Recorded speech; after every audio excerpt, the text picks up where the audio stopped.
Good morning. It's May 4th here in Seoul, and I'm Kim Dami. We begin with these stories making the headlines at this hour, starting with yet another quarter-point rate hike from the U.S. Central Bank. The Federal Reserve approved its 10th interest rate increase in just a little over a year as its battle against inflation continues. Now, the interest rate gap between South Korea and the U.S. widens to another record high. Ahead of the Japanese Prime Minister Fumio Kishida's visit to Seoul on Sunday, President Yoon voiced hope for the expansion of Seoul-Tokyo cooperation following the resumption of direct diplomacy between the two nations. Over in Russia, the country accuses Ukraine of attempting to kill President Putin with a drone attack on the Kremlin. Kyiv denies involvement. Taming inflation is still the U.S. Fed's priority despite recent bank failures, with interest rates lifted by 1/4 percentage point again. Now, at the same time, the central bank signaled a pause in its tightening cycle. Our economic correspondent Shin-Young starts us off. The U.S. Federal Reserve raised its interest rates by 25 basis points on Wednesday, taking another so-called baby step. This marks the 10th consecutive rate hike since March last year. And with the Fed's move, the U.S. benchmark interest rate jumped to the 5% to 5.25% range, the highest since 2007. The Fed's effort to tame inflation come despite ongoing concerns about recent bank failures and followed the takeover of First Republic Bank by banking giant J.P. Morgan Chase. According to the central bank, the U.S. banking system is sound and resilient. Inflation has moderated somewhat since the middle of last year. Nonetheless, inflation pressures continue to run high, and the process of getting inflation back down to 2% has a long way to go. All eyes were on the FOMC, with watchers wondering if the Fed would pivot rates, as it's been widely noted that rates have reached close to their peak. However, Fed Chairman Jerome Powell responded to the question of whether the central bank will pause its monetary tightening in June, saying there was no decision yet, but the committee will consider the impact of tightened monetary policy on economic activity and inflation, as well as financial developments. But he did hint at a possible pause in the monetary tightening cycle.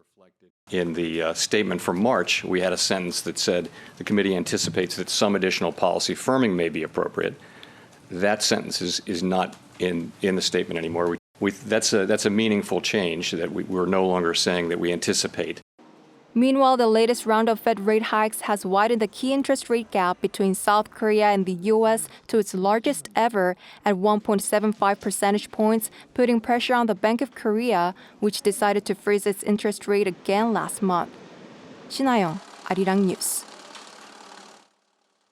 Ahead of Japanese Prime Minister Fumio Kishida's visit to Seoul this weekend, President Yoon says he's looking forward to closer cooperation with Tokyo. On Wednesday, President Yoon met with Takeo Akiba, Secretary General of Japan's National Secretariat, who was here to meet with his Korean counterpart Jo Tae-yong to prepare for the summit. Akiba conveyed Kishida's message that the upcoming visit is a way to show gratitude for Yoon's rather courageous decision to improve relations with Japan. According to the president's office, the top security advisors agreed on the need to strengthen security cooperation together and with the U.S. In addition, the inaugural session of an economic security dialogue took place with discussions on enhancing supply chain resiliency and energy security. U.S. Secretary of State State Blinken says he hopes to reschedule a visit to China this year. Speaking to the Washington Post on Wednesday, the top U.S. diplomat said, "It's important that the two countries reestablish regular lines of communication at all levels." But as for when the trip would happen, the State Department deputy spokesperson refrained from giving details. Blinken was initially planning a trip to China in February, but that was postponed after a Chinese spy balloon was downed by the U.S. military. Russia says the Kremlin was attacked by a Ukrainian drone overnight on Wednesday. Kyiv denies any involvement, saying the attack was staged. Our Choi Soo-hyung reports. Russia has claimed that Ukraine attacked the Kremlin with drones in an attempt to assassinate Russian President Putin.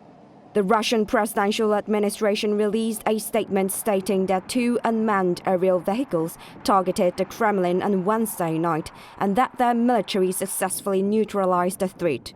It called the incident an act of terrorism aimed at the life of President Putin. The statement added that Putin was unharmed and was the Kremlin, and that Moscow reserved the right to take action at a suitable time and place. However, the Ukrainian government denied any involvement. President Zelensky, who was visiting Finland, denied the allegations, saying that Ukraine does not have enough weapons to carry out such an attack and that its military is only defending its territory. We don't attack Putin or Moscow. We fight on our territory. We are defending our villages and cities. We don't have, enough weapon for this. That's why we don't use it anywhere. For us, that is the deficit. We can't spend it. And we didn't attack Putin. We leave it to tribunal. In recent days, there have been several explosions and acts of sabotage at energy and transportation facilities in Russia, and Ukraine is expected to launch a large-scale counterattack soon. Meanwhile, Russia could escalate its attacks on Ukraine in response to the Kremlin drone incident. According to local authorities in the southern Ukraine province of Kherson, 16 civilians were killed in a massive attack by Russia on the same day. Choi Soo-hyung, Arirang News. Devastating news from Serbia. A teenager opened a fire in a school in the capital Belgrade on Wednesday, leaving 9 dead, including 8 children. The police have also arrested the parents of the alleged shooter over the incident. Lee Seung-ja has more. A 13-year-old boy is under arrest accused of killing 9 people, including 8 children at a school in the Serbian capital of Belgrade on Wednesday. The shooting took place just after the first classes had begun in the morning. Police say the shooting was premeditated, as he found sheets of paper that included detailed plans, including the names of the children he wanted to kill. Killing the school security guard first, the suspect then opened fire in a history classroom, as it was closest to the entrance of the school. Another 6 children and 1 teacher were hospitalized after sustaining injuries from the shooting. According to the Serbian Interior Minister, the boy brought 2 guns from home. He was also found to have Molotov cocktails in his possession during his arrest, which were not used during the incident. He was taken into custody after he called the police himself, but at 13, he is below the age of criminal responsibility. His parents were also arrested. The prosecutor's office said the father, who owned the guns legally, will be detained for up to 48 hours. Serbian President Aleksandar Vučić expressed his sorrow over the tragic incident, with the country preparing for 3 days of national mourning. Serbia is unified in a sorrow greater than we remember. When we are unified in sorrow, we have to look for causes and the responsibility among all of us to look for solutions so something like this, no matter how unpredictable and unexpected it is, never happens again. The Serbian president announced a moratorium on new gun licenses other than for hunting, a revision of existing gun permit rules, and the surveillance of shooting ranges and how weapons are stored. Serbia has strict gun laws, but a high level of gun ownership. Lee Seung-ja, Arirang News.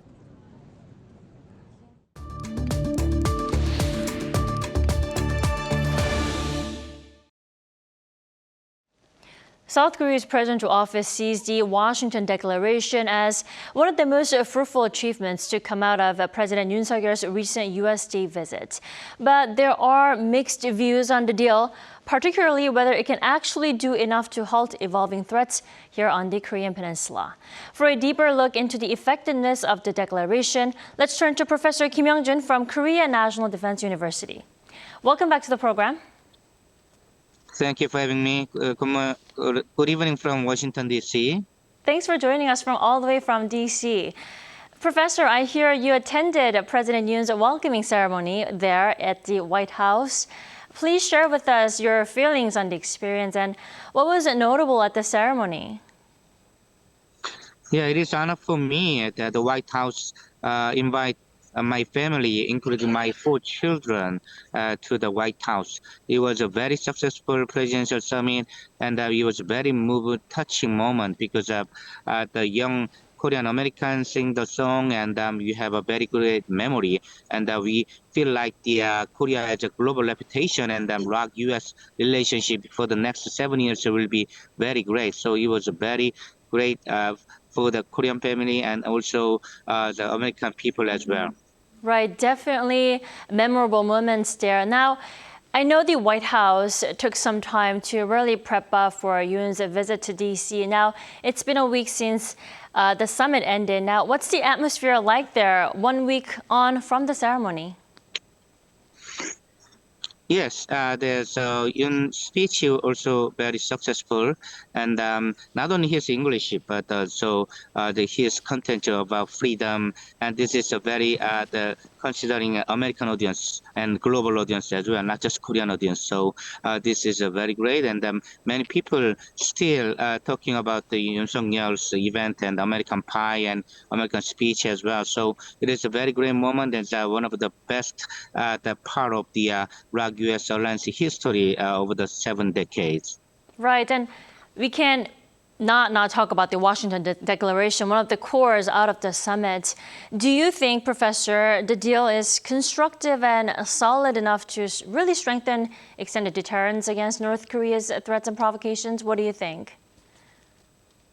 Yeah, I fully understand the many concern about this is if nuclear sharing, or how about this comparison with the NATO, which is a stronger deterrence. But important thing is there is no such example in written document about the nuclear deterrence ever. So this is a very important document in guaranteeing extended nuclear deterrence over the Korean Peninsula from the U.S. perspective. Also, this does not matter about the nuclear sharing actually or not. The important thing is ROK-U.S. and possible Japan trial relations against the North Korean possible provocation and nuclear threat. So that is an important point. And even after the the presidential summit, we can develop this to the more stronger alliance as a deterrence measure against the possible North Korean threat.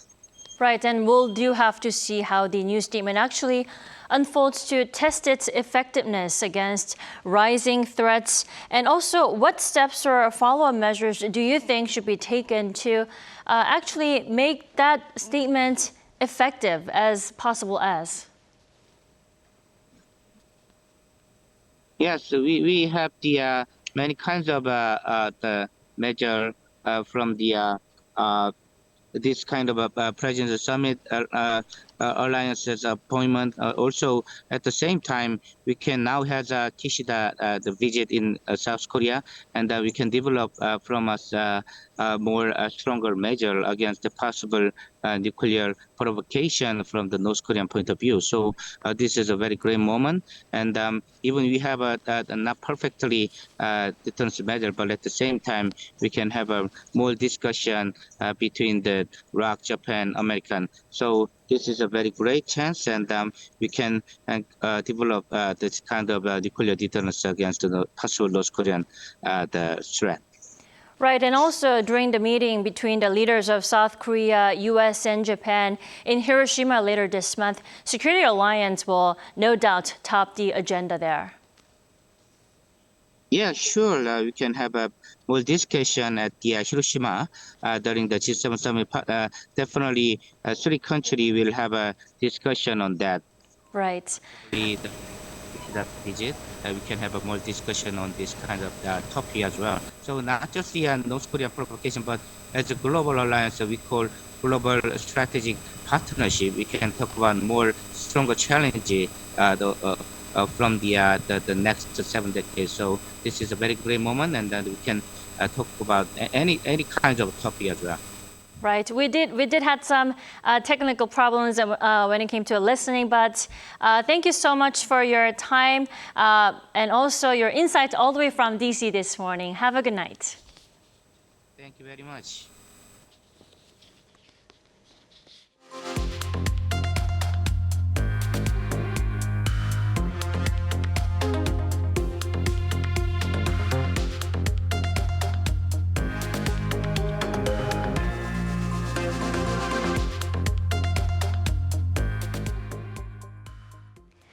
once considered a more affordable meal option, hamburger prices in South Korea rose by over 17% on-year in April. According to Statistics Korea on Thursday, the price of hamburgers last month rose 17.1% compared to the same month the year before. That's the highest rise since July 2004. Now, prices of other foods rose, including pizza, which rose 12.2%, its biggest jump in over 14 years. While overall inflation fell to the 3% level in April, prices of food from franchises have seen a steady increase. A large public park is opening in the center of Seoul, turning a former military compound into a family-friendly garden for the next generation. The Yongsan Children's Garden will open its gates at 2 p.m. on Thursday, a day before the nation celebrates Children's Day, a public holiday. Stretching some 230,000 square meters, the garden faces the office of President Yoon Suk-yeol, reflecting his move to relocate the Yongsan district to be closer to the people. The grounds are being returned to the people of Korea after 120 years of occupation, first by Japanese troops, then U.S. forces. Featuring a large lawn area, a sports field, and a number of leisure facilities, the garden currently requires a reservation for visits 5 days ahead for South Koreans and 10 days ahead for foreign nationals. Now, our New Day has been introducing and sharing how to get the most out of the royal palaces here in Seoul, especially during this warmer weather. Well, there's more. The K Royal Culture Festival is back this year, where you can get a sense, taste, and sound of roots of Korean culture. For more, let's turn to Kim Jung-sil. Gyeongbokgung Palace welcomes visitors from all over the world. The 9-day festival highlights all 5 palaces in central Seoul by offering cultural programs day and night, from musicals and concerts to plays. One of the most popular spots here at Gyeongbokgung is Saenggwabang, a royal kitchen that used to make desserts and tea for the kings and queens during the Joseon dynasty. Here, visitors can enjoy desserts made with dried fruits, pine nuts, and rice cakes that were served for the king and queen. These days, you can often eat a lot of Western desserts, but I really enjoyed the traditional Korean desserts here that tasted somewhat more high-end and has a clean aftertaste. After relaxing a bit and enjoying the king's dessert, visitors can walk down here to Sujeongjeon Hall and enjoy some music.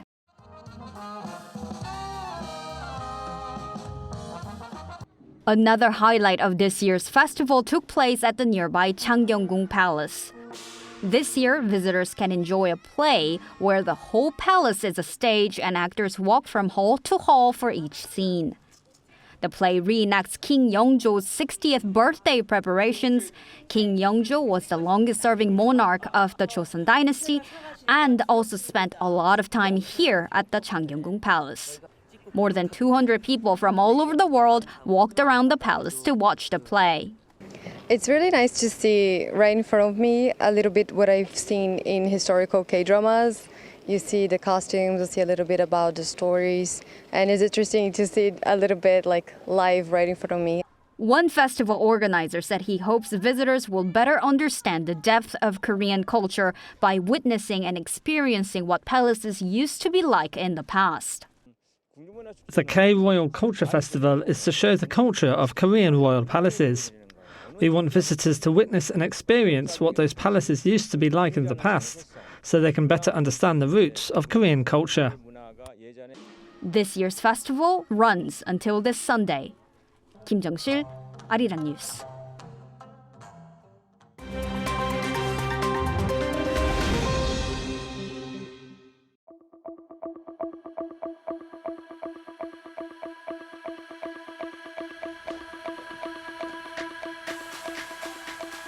Good morning, I'm Matthew Ashley, and we now turn over to stories from around the world. We begin in northern and western Rwanda, where search and rescue efforts are underway amid floods and mudslides triggered by torrential downpours. At least 129 people have been killed. Rwanda has been hit by rainstorms since last Tuesday, which have destroyed homes and roads. According to the Rwanda Meteorology Agency, more rain is expected over the next few days. The government has asked residents living in areas at risk of flooding to relocate. We turn over to Europe now, where police have arrested over 130 people with links to Italy's 'Ndrangheta mafia. The arrests were made across several European nations, including Germany, Italy and France. It's been described as the largest coordinated operation in the fight against Italian organized crime. According to Europol, the 'Ndrangheta network focused on trafficking drugs from South America to Europe and Australia. The mafia group is also accused of supplying weapons from Pakistan to South American criminal groups. Considered one of the most powerful criminal networks in the world, the 'Ndrangheta is based in the southern Italian region of Calabria and has thousands of members globally. American sprinter and long jumper Tori Bowie has died at the age of 32. She was a three-time Olympic medalist and two-time world champion in track and field. According to Bowie's agent on Wednesday, the athlete was found dead at her home in Orlando, Florida. Authorities found her after she had not been seen for several days. The cause of death is still unknown, but is not being treated as suspicious. Born in 1990 and raised in Mississippi, Bowie initially played basketball before switching to track.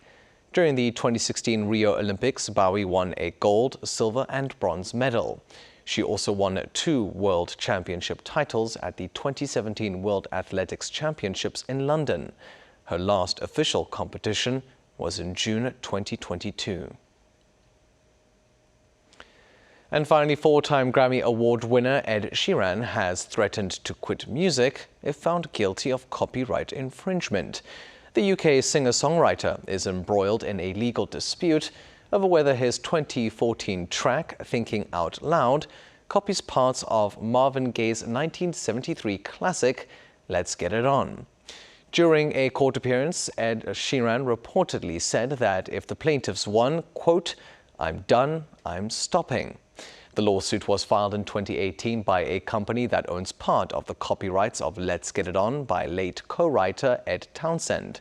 Sheeran has said that any similarities between the songs are purely coincidental and that these would be too common for a copyright violation.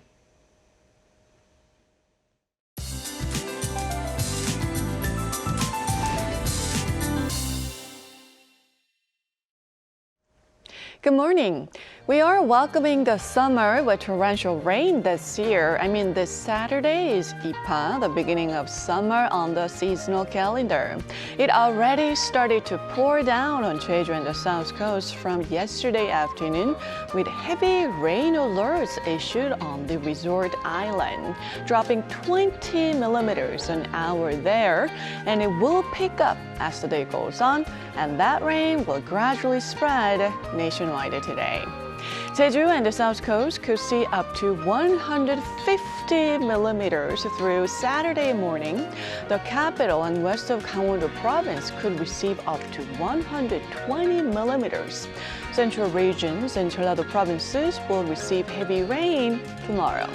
So you need to adjust travel plans for the Children's Day weekend, but at least the conditions will improve by Saturday afternoon while skies remain cloudy. Morning temperatures are similar to higher than the same time yesterday, while daytime highs look slightly lower. Seoul topping out at 26 degrees Celsius, Daegu at 23 degrees this afternoon. That's Korea for you, and here's a look at the international weather conditions.